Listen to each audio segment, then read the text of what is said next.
8 minus 5 equals 9. Di ba mali yan? Iyan ang tamang sagot. 8 minus 5 equals 3. Kaya lang, mayroon yan. Tapos, gumalaw ka lang ng dalawang stake para makuha mo ang tamang equation ng mathematics na yan. Kapag nakuha mo ang tamang sagot niyan, $500 para sa'yo. Ha? $5.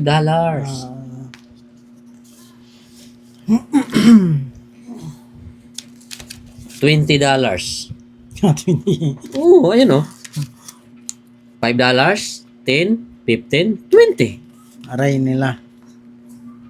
Ang tanong na lang kasi dyan, Brad Angelo, kung kakayanin mo ba yan? Kasi sa tingin ko dyan, medyo mahirap yan eh. Medyo lang. Mahirap yan.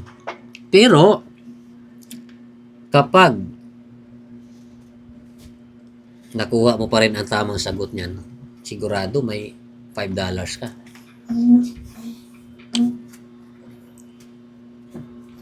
$5 yan. Sayang ang $5. Ha? Sayang. Sayang ang $5? Sayang talaga pag hindi mo nakukuha. Pero pag nakuha mo, bago-bago pa naman ang $5 na to. Si President, sino ba to? Si Lincoln?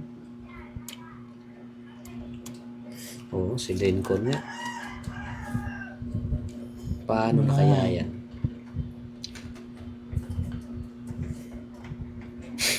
Eight minus 5 equals 9. Paano kaya yung sasagutin? Mayroon pa kayong pag-asang masagot yan? Meron. Tingin ko, mahihirapan ka na yan.